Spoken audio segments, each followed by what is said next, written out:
Exercise साझा शक्ति, और साझा शक्ति एक्सरसाइज इसमें ज़्यादा डिस्कस नहीं करेंगे हम लोग। इंडियन आर्मी ने कंडक्ट किया है और इसमें क्या किया है, जॉइंट मिलिट्री और सिविल फ्यूजन है। इसका मतलब ये कि मिलिट्री एक्सरसाइज के साथ साथ इसमें महाराष्ट्र की पुलिस को भी इसमें इंक्लूड किया है, जिनके पास अपनी एडवांस वर्जन हैं फोर्स के।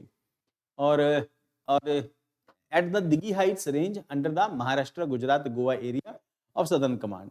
टाइप क्या है, ज्वाइंट मिलिट्री सिविल फ्यूजन है, कंडक्टेड बाय इंडियन आर्मी है। लोकेशन इसकी जो है दिघी हाई रेंज है एंड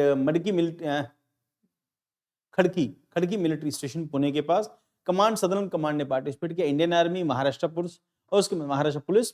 उसके बाद फोर्स 1 है महाराष्ट्र की एलिट काउंटर टेररिज्म यूनिट है, फायर एंड इमरजेंसी सर्विसेज हैं।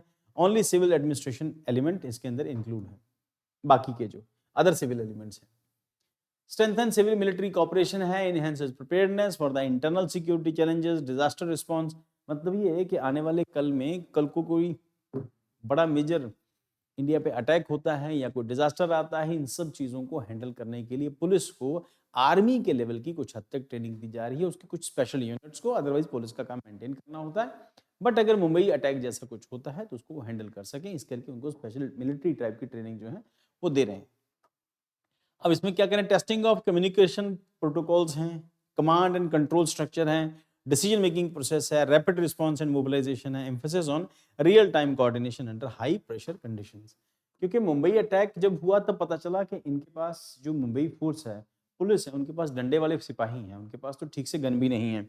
अब फिर उसके बाद वो सब कुछ हुआ, वेपनाइजेशन ठीक से हुआ, अच्छे वेपन दिए गए।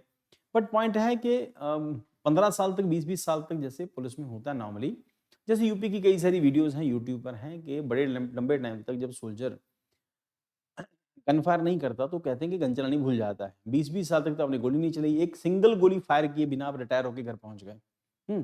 तो जब चलाने को यूज ही करने को नहीं मिलेगी, 20 साल पहले आपने गन चलाई थी, उसके बाद आपने चलाई नहीं, है ना, तो वो फर्क पड़ जाता है उससे, एफिशिएंसी इफेक्टिविटी जो है कम हो जाती है। जबकि जो मिलिटेंट्स जो आ रहे हैं वो ट्रेंड हैं, फुल ट्रेनिंग लेके आ रहे हैं, और आपके पास डंडा है, आपके पास बंदूक भी है, तो 303 सेकंड वर्ल्ड वॉर की जो बंदूकें आप लेके कैरी करके घूम रहे हैं, जिसका कोई यूज है, सिर्फ पीटने के किसी काम नहीं आती। सो अब यही कि अल्टीमेटली यही है, इसको और ज़्यादा एक्सपेंड करने का कोई फायदा नहीं है, बस इतना ही है इसके अंदर।